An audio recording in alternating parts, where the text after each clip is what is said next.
Patrol torpedo, or PT boats, are built for an astonishing variety of missions. They ambush, hunt and maraud Japanese supply barges, earning them the nickname the Devil Boats of the Night. These giant killers carry out high-speed torpedo runs on heavily armed cruisers, and when ordered, sneak into enemy-held territory to drop off spies. The words of John Paul Jones, "Give me a fast ship, for I intend to go in harm's way," seem to have been written for a boat that is reliant on speed for its survival.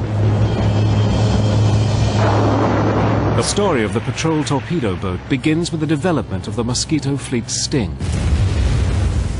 The torpedo. Torpedoes have been around since the American Civil War, but they were massively unreliable. In 1866, Robert Whitehead, an English engineer, developed the first self-propelled torpedo. It was a technological breakthrough. Here you have a weapon that could be launched at some distance, not necessarily from a ship the size of a battleship, that could sink just about anything afloat. On June the 10th, 1918, the world sat up and took notice when an Italian motor torpedo boat sank the huge Austro-Hungarian battleship Szent István.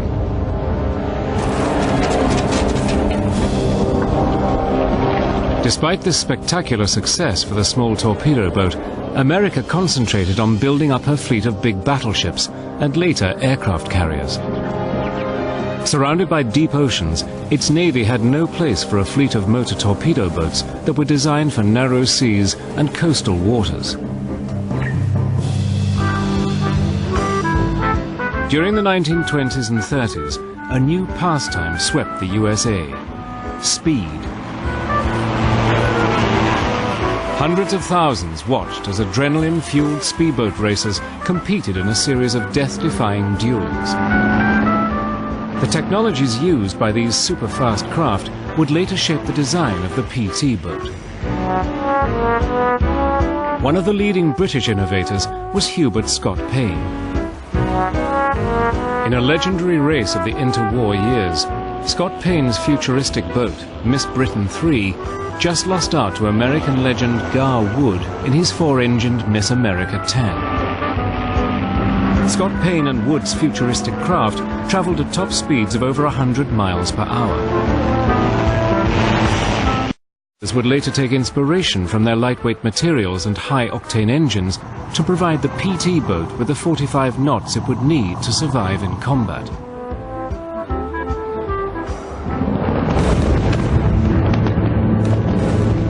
In September 1931, across the Pacific Ocean, Japan invaded Manchuria. It was the beginning of a blitzkrieg across the Far East. The US Navy, wary of the security of its Pacific islands, was forced to develop a fast attack craft for their defense. In 1939, the building of 8 PT boats was given the go-ahead. But most were considered obsolete even before they were completed, as the US Navy showed more interest in the designs of Scott Payne. He was pretty much a speed freak. From his aviation background, he was into materials technology, lightweight structures, high-powered engines, aero engines, so he was combining the whole sort of aircraft industry and put it onto the water. He was, years ahead of other builders. By 1939, Scott Payne's latest boat, the PV-70, was impressing designers on both sides of the Atlantic. The American company Elco was keen to take a closer look. Owen Chase and the chief designer from Elco came to the British Powerboat Company, went out on trials on the PV-70 and were just amazed at its seakeeping qualities and the way it could take large amounts of armament with relative ease. It was quite a phenomenal boat. At the same time in Europe, Hitler's Nazis had begun their onslaught. On September the 3rd, 1939, war was declared. For the US Navy, finding the right boat design had become less of a precautionary measure and was now a top priority. Just 2 days later, Scott Payne and his PV-70 arrived in New York. It was renamed PT-9 and put through its paces in front of a Navy trial board. Scott Payne himself was at the helm, and the officers that were involved in the trials was very complimentary about the handling of the boat. In January 1940, Elco started construction of 10 70-foot PT boats based on the PT-9. In July 1941, the plywood derbies were held, where the next generation of these fast attack craft were pitted against each other. Prototypes from Elco and rival companies Higgins and Huckins competed in heavy seas. But it was the Elco boat, based on Scott Payne's designs, that emerged as the victor and won the lion's share of the Navy's contracts. PT-9 was basically the prototype for all PT boats to follow. Now, that's not quite the truth, the whole truth, and nothing but the truth. Andrew Jackson Higgins had his own ideas about how a boat should be designed, but the 70-foot Elco that the PT-9 was based off of was pretty much the mainstay of the early part of the war. Elco, Higgins, and Huckins went on to build over 500 PT boats for the US Navy. An Elco 80-foot redesign was constructed to deal with heavy armament, and this became the Mosquito Fleet's main vessel. Built around a mahogany frame, the fully war-loaded 80-foot PT boat weighed in at 50 tons. Aircraft fabric soaked in marine glue was sandwiched between 2 layers of mahogany planking. This, along with nearly 500,000 screws, gave the wooden wonder its strength. Below decks, the powerhouse. 3 12-cylinder Packard engines were fed by aviation fuel stored in tanks that held 3,000 gallons. At full throttle, 500 gallons an hour were needed. The boat carried 2 twin 50-caliber machine guns. Later, a 20mm cannon was added to increase its sting against aircraft. As the boats took on different enemy targets, more machine guns and even mortars were put in place. Most boats carried 4 Mark 8 torpedoes with a range of over 5 miles and an awesome 300-pound warhead. The PT boats would not have to wait long for action. As the Japanese advanced, they would be at the heart of one of the most audacious rescue bids of the Second World War.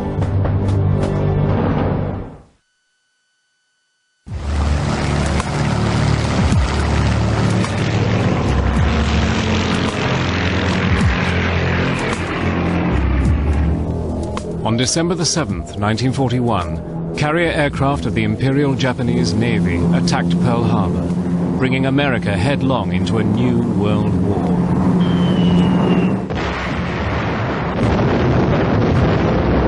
Within 55 minutes, 2,400 people were dead, and the main battle line of the American Pacific Fleet was crippled. Amid the chaos and carnage, 2 gunners on board one of the new PT boats were credited with bringing down the first Japanese aircraft of World War II.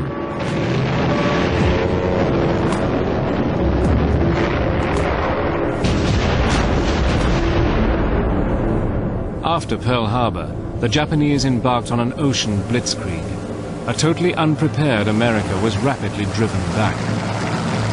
The Asiatic squadron that was based in the Philippines, all of the major naval ships were pulled back because the Navy was afraid they were going to lose them. So here you have a squadron of PT boats that is basically, they're orphans. They have no support. All their bases have been bombed. Their supplies are gone. People were desperate. There was little hope that you could get out. The question was how you would survive. In December 1941, there were just 29 PT boats in the entire US Navy. They were fighting to earn respect from a Navy that was far more concerned with its big ships. The naval hierarchy used nicknames like Spick Hit, Plywood Wonder. It just didn't fit into their world, and they didn't want it in their world. They figured we were some joyriders on fast yachts. Before the war, the top brass was unsure of what to do with the PT boats. Many thought they should be relegated to the sidelines on support duties. But the determined fightback of Squadron 3, based in the Philippines, would change everything. Against all odds, these beleaguered boats took the fight to the Japanese. Most famously, they carried out near-suicidal torpedo attacks deep in enemy-held waters. They were led by Lieutenant John D. Bulkley, a maverick who would go on to earn the nickname the Wild Man of the Philippines. The man was a hero. What he did was done on sheer leadership and force of personality. Despite the heroics of Bulkley's Squadron 3, the Japanese juggernaut continued. By February 1942, they had advanced to the Bataan Peninsula. General Douglas MacArthur's headquarters on the fortress island of Corregidor were under threat. President Roosevelt ordered him to escape, and Squadron 3, led by Bulkley, were given the assignment. Many regarded it as mission impossible. Watson Sims was a 22-year-old radio man aboard PT-32, part of the 4-boat rescue squadron. We were to run 2 nights, hiding by day among the islands. There are thousands of islands in the Philippines. As night falls, Bulkley's PT-41 moors at the besieged Corregidor to collect General MacArthur and his family. After vowing to return to the Philippines, MacArthur and his party sneak out into Manila Bay. Waiting just beyond the island's minefields are PT boats 32, 34, and 35. They plot a course through 560 miles of Japanese-patrolled waters along the Mindoro Strait, past the islands of Panay and Negros, and on to Cagayan on the island of Mindanao, where they are to deliver MacArthur. The squadron moves out into deeper and rougher waters to avoid enemy lookouts on the surrounding islands. Below decks, MacArthur is seasick. His wife, Jean, has to comfort him through her own bouts of nausea. In the pitch black, running on wrecked engines that have gone 3 months with little repair, the PT formation begins to separate. PT-32, one of the support boats, makes a mistake that nearly ends in Bulkley's PT-41 being blown out of the water. Watson Sims was on lookout aboard PT-32. I could see way back on the horizon there was some kind of craft pursuing PT-32. And I was ordered by Vincent Schumacher, the skipper, to help throw off gasoline dumps. We were tossing off the 50-gallon drums of gasoline to try and gain speed because the boat, whatever it was gaining on us. Schumacher said, "Stand by your guns." We were prepared to fire. And to this day, I think he did say, "Commence firing." And one of the generals said, "Don't shoot, it might be somebody else." It turned out to be Buckley with MacArthur aboard. And Buckley was screaming, "What the hell is going on up there?" After the confusion, the squadron struggles to the midway point, Cagayan. As the boats refuel in a secluded cove, Bulkley assesses the situation. PT-35 has fallen behind and is missing, and PT-32 has no gasoline left after jettisoning its extra drums. He decides to continue the mission with just 2 boats. That evening, PT-41 and PT-34 leave the cove and immediately spot their worst nightmare, a Japanese warship. Normally they could outrun her, but in their worn-out condition, they are an easy target. Anxious minutes pass. Eventually the warship moves on. The 2 boats miraculously make it to their destination. After 35 sleepless hours, General MacArthur is safely delivered. Mission impossible accomplished. Later that day, even PT-35 struggles into Mindanao. MacArthur expressed his gratitude by saying, "You have taken me out of the jaws of death. The PTs have earned their keep 1,000 times over." The general was flown to Australia to begin his preparations for the fight back in the Pacific. John Bulkley was presented to the American people as a hero. PT boats are wooden craft, manned by iron men. Welcome into the service. Good luck to you, and hit 'em hard. A boat that was ignored at first had proved its worth to a skeptical navy that needed a quickly built vessel with a killer punch. Over 200 of these wooden wonders could be built in the time that it took to construct a battleship, and made out of wood, they didn't use up valuable steel resources. Hundreds of PT boats were built around the clock, in shipyards from New Jersey to New Orleans. At Melville Training Camp in Rhode Island, rookie PT boaters got the first glimpse of their new steeds. I asked one of the Navy personnel as to what kind of a boat was that was going up there. And they said, oh, that's the PT boats, you'll love them. From that point on, I knew I was destined to become a PT boater. 20,000 enlisted men and 2,500 officers trained at Melville over the next 5 years. The now legendary Bulkley gave the men the benefit of his experience. You men are about to begin training in one of the most fascinating and adventurous branches of the Navy. A branch in which you'll be able to come to close grips with the enemy. And when at close grips, to deliver a blow with one of the most powerful craft this war has developed and exploited, the motor torpedo boat, the PT. With its swashbuckling image, young Ivy Leaguers and college sportsmen rushed to sign up for the new boats.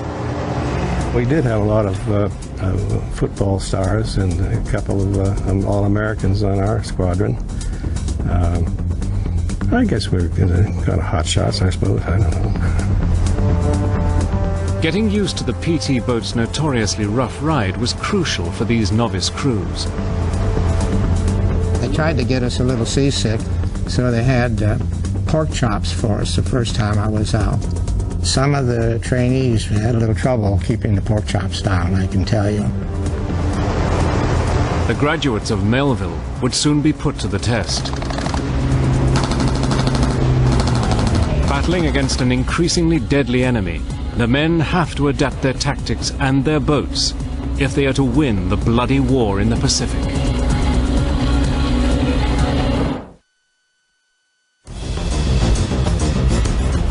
August 7th, 1942. The fight back in the Pacific begins when US Marines invade Guadalcanal. The Japanese ran destroyers along the Slot, a deep channel of water that separates the Solomon Islands. Nicknamed the Tokyo Express, they carried essential supplies to enemy forces on Guadalcanal. Orders were given to stop them from reaching their terminal. For its crews, the PT boat was about to become a true home away from home. A typical PT boat provided fighting and living space for 2 officers and 10 enlisted men. Above decks, gunners were positioned throughout the boat, at the bow, amidships, and at the stern. The torpedo man was located next to the tubes or racks to loose the deadly fish during a run on an enemy ship. The officers were normally found on the bridge. This was the boat's nerve center. It's from here that attacks were coordinated. Just under cover, below the bridge, was the radio man station. The main sleeping and eating quarters were here in the bow of the boat. Next to the main living area were the officers' quarters, where future attacks were planned. Towards the stern was the engine compartment, where the Packards were lovingly maintained by the motor machinists.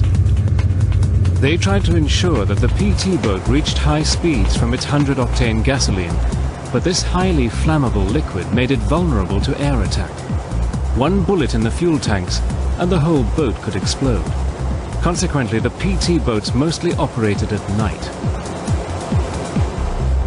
Since the boats were not equipped with radar, everything had to be done by somebody seeing something, a glint of something, but that was about it. Sometimes the only way they knew the destroyers had gone through was the boats started bobbing around from in the wake of the destroyers. And then when the boats did go into attack, then launch their torpedoes and hope the torpedoes didn't flash, hope the torpedoes ran right. If the destroyers spotted them, they would open up and run like all get out, trying to get away.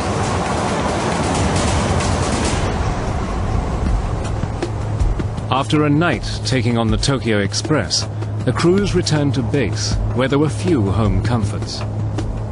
These men were at the end of the supply chain, and it showed in their ragtag uniforms. Mostly it was dungarees and shirt, t-shirt, or no shirt at all. And sometimes even they tied a gun rag around your middle and let it go with that. We would take our clothes and we'd drag them through the water so that they would be rinsed by the ocean. It was not always nice because you picked up a lot of salt in your shirts and in your pants. The boats, or a base camp made up often of tents or native huts, became home for the crews. My first night aboard, I was given a bunk, the lower bunk, and I wound up with the greatest headache I think I ever had from the heat and the humidity. From that point on, I slept topside. The small crews were a true band of brothers, led by their young officers. They were only like maybe 24 years old, and you know, their crew members are only 18 or 19 years old. In such a small boat, a special esprit de corps developed. There was not a great deal of distinction between officers and enlisted men as on the larger naval ships. I guess it was resembling bomber crews, where they had small numbers involved and became very close. You had to depend on everybody else. Crews were further united by the abilities of their on-board cook. You took your hat off when you sat down to Karpinski's food. I don't know if they were chickens or seagulls, but we had a lot of some kind of fowl. When we went on invasion, we were treated much better. We got ham and steaks. After a few days, we ran out of the ham and steaks. Then we had cans of Spam. He had no limit on the Spam. Food would sometimes be accompanied by the PT boater's favorite drink, torpedo juice. Taken from the torpedo's fuel, it was nearly 100% alcohol. If you put about a teaspoonful into an 8-ounce glass, it made a pretty good drink. They had a still going quite often, and they were distilling the stuff out. It was really powerful. They put a poison in it, so you had to get that out of there. But I've known taking a loaf of bread, cutting the heels off of it, and filtering it through that. So this guy had a canteen hanging on his belt, and I said, man, could you give me a drink of water? And I took a big swig out of that, and it wasn't water. It was torpedo juice. And I thought I was on fire. I just about jumped over the side. But there was little time for rest and recreation. The PT boat's attacks against the Tokyo Express had started to choke enemy supply lines into Guadalcanal. In February 1943, the Japanese were forced to evacuate. It was a turning point in the Pacific War. But victory celebrations were short-lived, as the Mosquito fleet was given its next assignment, the battle for New Georgia. The Japanese learned from their casualties at Guadalcanal and were no longer willing to risk cruisers and destroyers to supply their island forces. They started to use coastal barges, low-slung vessels that carried guns of up to 40mm caliber, equal to the heaviest armament of a PT boat. Only 4 or 5 feet of these vessels were below the waterline. The PT's torpedoes only worked effectively in depths of below 5 feet, so passed harmlessly underneath. The PT boaters were forced to come up with new tactics. So you had to have something else to destroy them, and so why use torpedoes? Instead we'll use guns. 37mm cannons actually came from the Air Force. That was not standard issue. Now, I'm sure the naval regulations were horrified at the idea, but we were looking for all the firepower we could get. Modifications to the PT boats transformed this swift torpedo attacker into a rugged gunboat. Torpedo tubes were removed, losing thousands of pounds in weight. This increased the speed of the boat. Machine guns and even mortars were added to the regulation armament. Armor was also fitted to provide added protection from the hail of fire from the coastal barges. These new, heavily armed vessels soon earned the nickname barge busters and were out hunting every night. We didn't see them burst into flame or anything like that, a lot of times the firing would stop, and they'd say, well, either we got him, or since he didn't fire, we just assumed that he was gone. These firefights took their toll on the wooden boats as they were ripped apart by return fire. Repair was carried out alongside motherships called tenders, or by the men of the shore bases. Being a wooden hull of very simple construction, repairs were pretty straightforward. I mean, if you had a shell hole, you could patch it up or replace planks. Unless it was major structural damage, then they could be pretty well, put back together. A little glue and some more plywood and a couple of bolts, and you screw them together, and they're pretty easy to patch up. Get out on petroleum.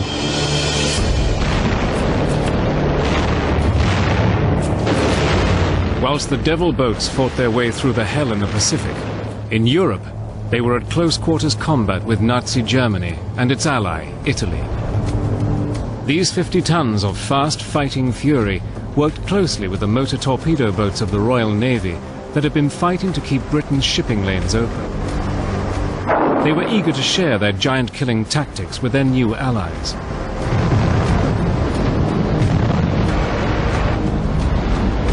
Most of the new arrivals were sent straight out on patrol in the Mediterranean. Our job in the Mediterranean was to attack the F-lighters. They were shallow barges, very heavily armored, and they carried the freight to the German front along the western Italian coast. The F-lighter was 170 feet long and could transport 120 tons of cargo, including the fearsome Tiger tank. They traveled at approximately 10 knots and had a mixture of armament up to the mighty 88mm gun. The 88 was a deadly weapon and was used very successfully by the Germans on those. And the metal boat was very shallow draft. And we even tried wiring the rudders of the torpedo up to where it would run on the surface, which was unsuccessful, and finally decided that we were not equipped to really combat them. The PT boats changed tactics and concentrated on a different target, the pride of the German Navy. The E-boat, short for Enemy War Motorboat, was 106 feet long and weighed 78 tons. Longer and heavier than the PT boat, it was powered by 3 16-cylinder diesel engines. With 2 torpedo tubes, a 37mm anti-aircraft cannon, and a 20mm gun on the stern, this heavily armored vessel was a serious adversary for the all-wooden PT boat. An E-boat was a pretty fearsome thing to come up against. Similar sort of speed, 43, 44 knots. A lot more firepower, but not as maneuverable as a PT boat. PT boats would attack in groups and packs, and it was an element of surprise that would outwit the Germans. In the Mediterranean, the Devil boats hunted for their prey using the new technology of radar.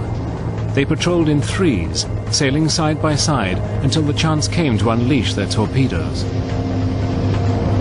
Side by side was much better because if you were the third boat in a line of boats, the fish had already gone and alerted the enemy, and you caught a lot of flack.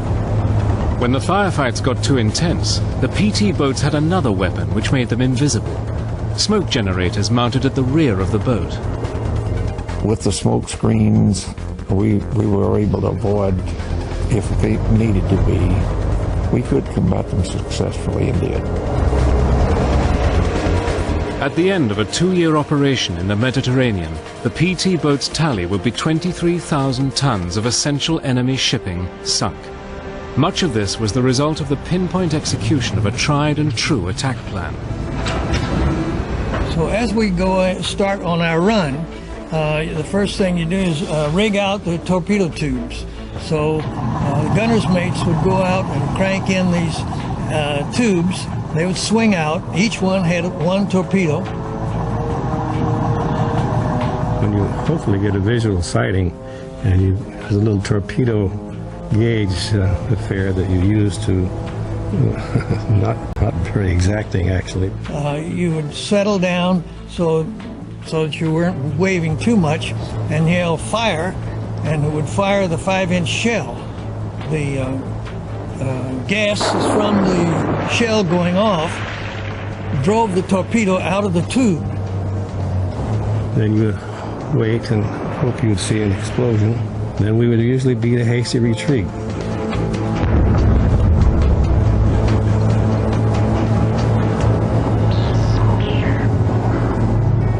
In 1943, a simple innovation revolutionized the use of torpedoes by the PT boats. The old torpedoes were fired from their tubes by using an explosive charge, which expelled them at 40 feet per second. But the accompanying flash often gave the boat's position away during a night attack. A lightweight rack system was developed. This enabled the torpedoes to roll off the side of the boat. On release, the torpedo's motors started and powered the fish to their prey. This rack system was more efficient and lighter.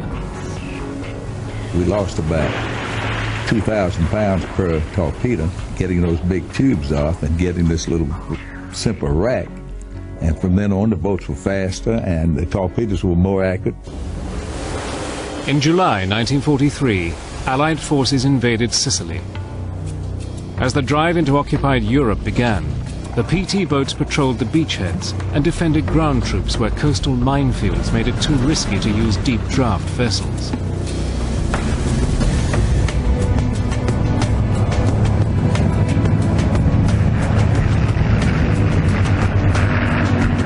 D-Day, the 6th of June 1944.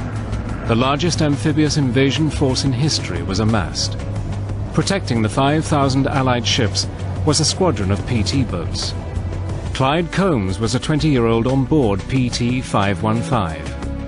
During the invasion, the purpose of the PT boats basically initially was a screening operation for the landing forces that went into the beaches at Normandy.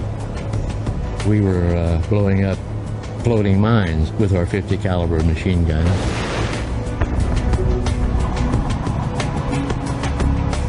One thing that I remember was the darkness of the night and hearing the sounds of planes, and as soon as it got daylight, all of the C-47s carrying the paratroopers, they did a wonderful job. From our station point, you could see the landing craft. We were probably maybe half a mile offshore. Throughout D-Day and the days beyond, the PT boats were on lookout at the western end of the invasion fleet for any German naval counterattack. We were constantly on alert with the radar again, but in our particular area during the early days of the invasion, the E-boats had stayed on around the other side of the Cherbourg Peninsula. The invasion of France signaled the beginning of the end for the Nazis. But the war against the Japanese still had to be won. In the Pacific Ocean, a 26-year-old lieutenant who would later become president faced an ordeal that would become the most famous PT boat story of World War II. By August 1943, the PT boat and its constant attacks against the coastal barges and the warships of the Tokyo Express had started to take their toll. The factories in America had supplied these Pacific raiders with squadrons of new boats, and the men who sailed in them were keen to take their fight to the Japanese. On the morning of August the 2nd, a young lieutenant named John F. Kennedy is out commanding PT 109, which is part of a 15-boat group patrolling off the island of New Georgia. Jack was a very popular fellow. People admired him. He was just a good officer. He just was. That's all there is to it. He was a great boat handler, having had experience up north and around his home, you know, in sailboats and things. He had a little wind-up Victrola, and he brought records.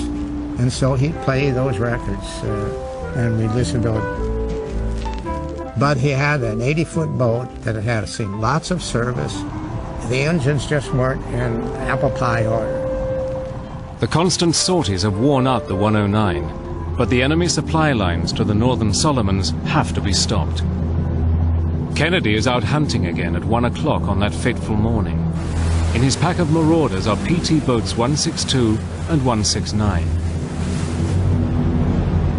Nearby, the Japanese destroyer Amagiri has dropped off its supplies and is on a collision course with Kennedy's patrol.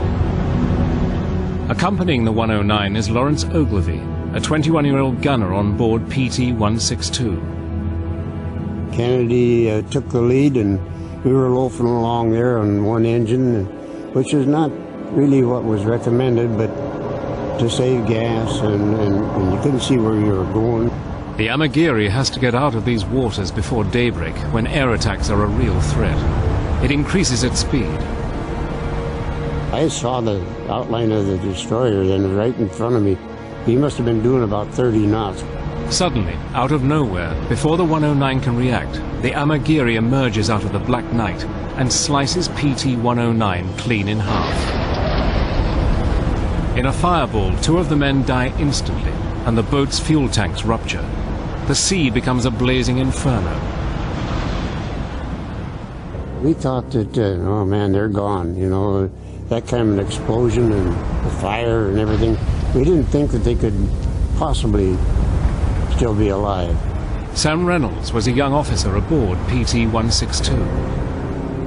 Yes, he just came out of nowhere and cut him in half and started firing at us, and we ran, of course, zigzagging and laying smoke, and got away from him.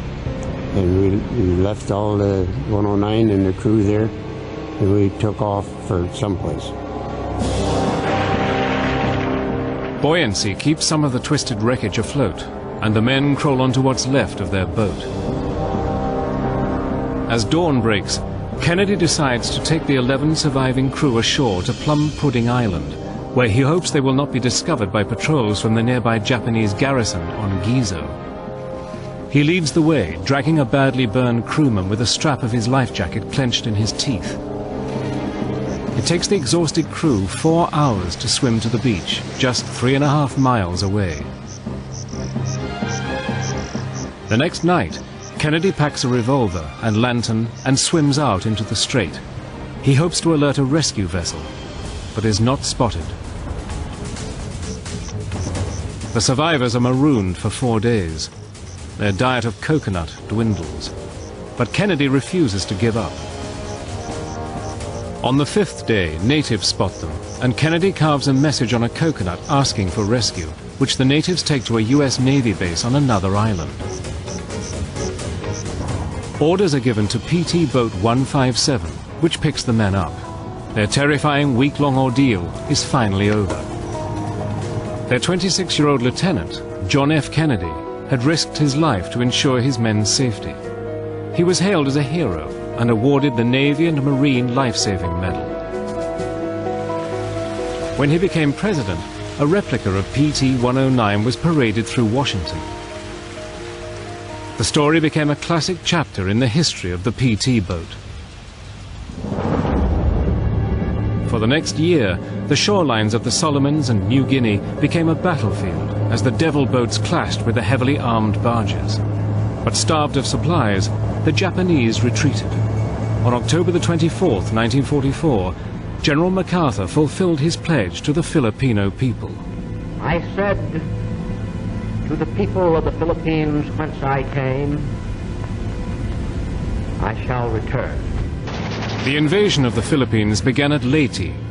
Protecting the invasion force were 45 PT boats that had made an incredible 1,200-mile journey from New Guinea. Japanese naval squadrons tried to burst through the Surigao Straits to the south of Leyte.